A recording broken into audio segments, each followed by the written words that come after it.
கர்த்தர் நமக்கு ஸ்தோத்திரம். என் பேர் ரமணி. நான் கண்ணகி நகர் ஏரியாவிலேருந்து இந்த இடத்துக்கு வந்திருக்கோம். எங்கள் ஊழியக்கார் பாஸ்டர் மூலியமாக பாஸ்டர் பேர் கண்மணி சங்கர் ஐயா டாக்டரை எங்களுக்கு அறிமுகப்படுத்தினாங்க. இந்த வெஸ்டேஜ்ன்றது எங்களுக்கு தெரியாது. இப்போது எனக்கு வந்து கை கால்லாம் ஒரே வெடிப்பாகி சுகர் ப்ரெஷர் எல்லாம் இருந்தது. அது மூலயமா சொல்லி தான் நான் எல்லா டாக்டரை போய் கன்சல்ட் பண்ணி நிறைய பணங்களை செலவு பண்ணோம். அதுக்கப்புறம் எங்கள் பாஸ்டர் மூலியமாக இந்த டாக்டர் அறிமுகமாகி வெஸ்டேஜ் எங்களுக்கு மூலியமாக நிறைய கை கால்லாம் பார்த்தீங்கன்னா சாப்பிடக்கூட முடியாது, ஸ்பூனில் தான் சாப்பிடுவோம். அந்த அளவுக்கு இருந்தது கை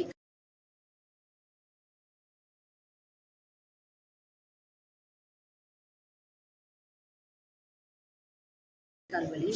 இன்னைக்கு பார்த்தீங்கன்னா தொடர்ந்து ஒரு 8 மாதமாக நான் வெஸ்டேஜ் எடுத்ததுனால எனக்கு பிரயோஜனமாக இருக்குது. இப்போ நார்மலாக என் கை கால் நல்லா இருக்குது.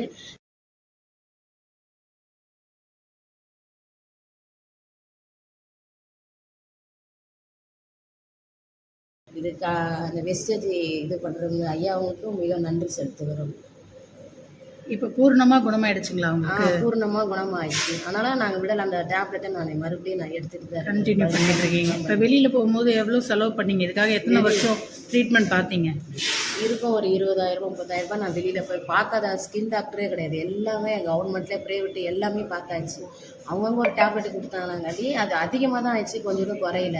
ஆனால் இந்த வெஸ்டேஜ் நான் வந்து எடுத்துக்கிறதுனால எங்களுக்கு ரொம்ப பிரயோஜனமாக இருக்குது எல்லாத்துக்கும். இந்த காலில் ஒட்டுறது வந்து எவ்வளோ நாளாக ஒட்டிங்க? இது ஒட்ட ஒட்ட உங்களுக்கு என்ன தீர்வு கிடைச்சது? இந்த வெஸ்டேஜ் இந்த ஒட்டுறது காலில் ஒட்டுறது கிட்ட பார்த்தீங்கன்னா ரொம்ப காலையில் ஒரு 8 மணி ஒட்டா மறுநாள் காலையில் 8 மணிக்கு தான் நாங்கள் அதை ரிமூவ் பண்ணுவோம்.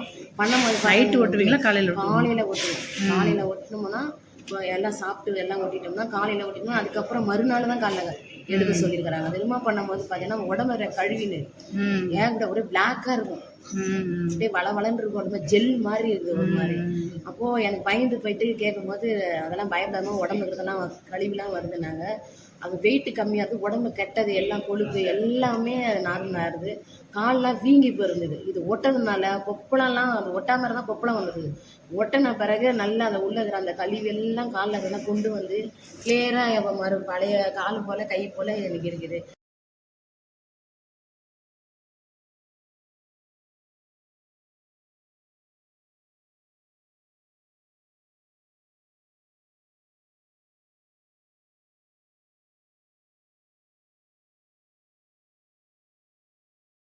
இனி கையினால தான் நல்லா சாப்பிட்றேன்.